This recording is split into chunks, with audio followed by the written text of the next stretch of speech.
Hello everybody, welcome to another presentation of the kind of life-changing work that my team and I here at London Dental Specialists carry out on a routine basis.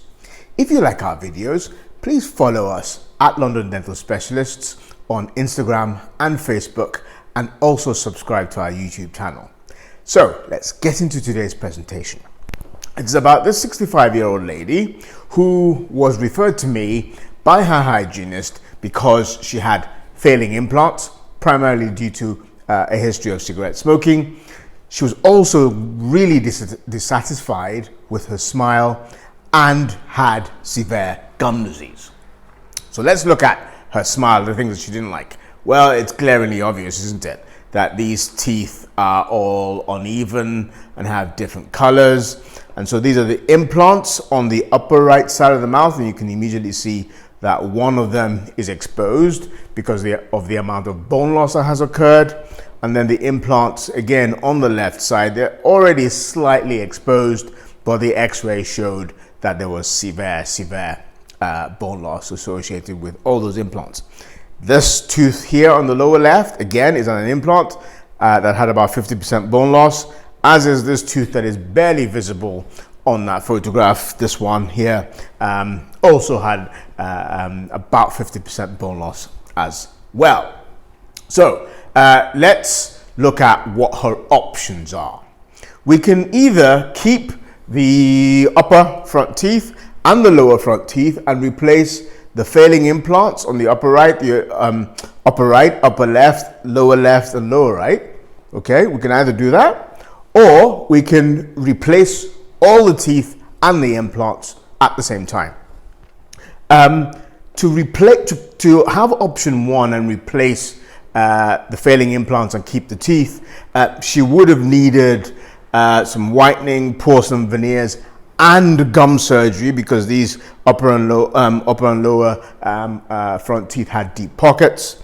These lower front teeth are also not well aligned from a cosmetic perspective, so she would also have needed braces as well. Whereas obviously, if all the teeth and the implants are being removed and replaced with new teeth on new dental implants, then all of those problems can be dealt with at once. So let's delve into this a little bit more.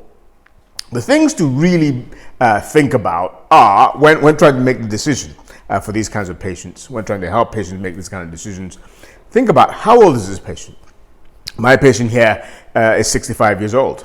If she was 20 years younger, I would certainly be pushing very hard to try and keep these teeth. Okay, because whatever plan I make, whatever plan I recommend, has to stand a reasonably good chance, or perhaps a very good chance, of lasting the rest of her life. Then the other thing to think about is, how much does all of this cost? The cost of replacing all the teeth and the dental implants would have been about £40,000, but the cost of the porcelain veneers, the gum surgery, the braces to deal with the front teeth would have added up to approximately somewhere between £65,000 and £68,000. Again, the other thing to think about is what actually got us here in the first place. How did she get gum disease? How did she get failing implants? And it's primarily due to, one, her history of cigarette smoking, two, for the first 10 to 15 years after those implants were placed, she was still smoking and wasn't seeing a hygienist regularly. So it wasn't too surprising that she got the gum disease around the teeth and then gum disease around those implants. So those are the general considerations.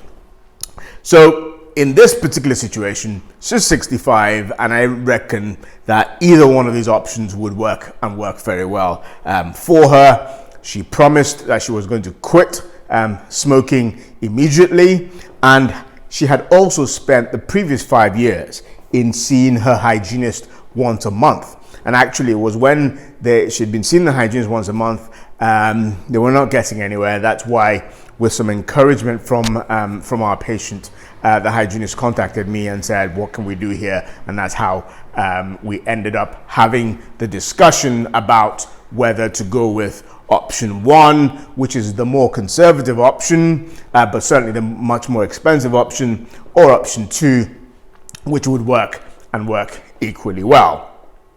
In this situation, again, because the risk factors had been removed. So she'd stopped smoking.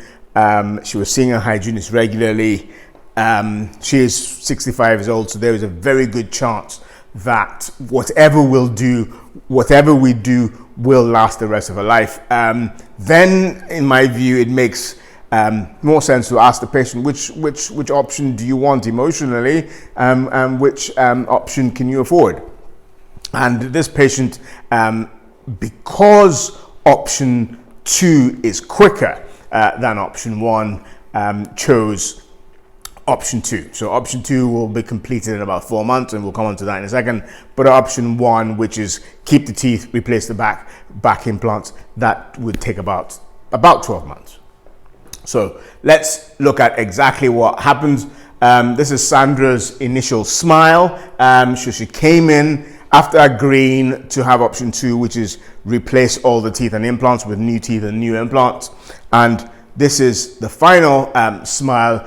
The final smile at the end of treatment. Absolutely stunning smile. The patient is really happy, really happy with the results. How long did it take? It took us 4 months, start to finish. So she came in with initially that smile, had a temporary set of teeth made in plastic, and these teeth here are made in porcelain. Beautiful teeth made by Unique Dental Lab.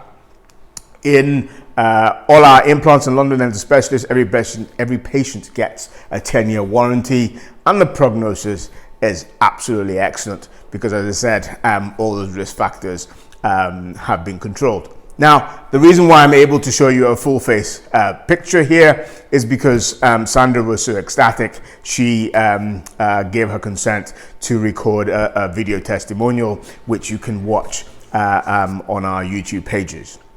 So why not take a leaf from Sandra's book? Either call us directly or get your hygienist or your dentist to contact us to discuss your own unique dental problems.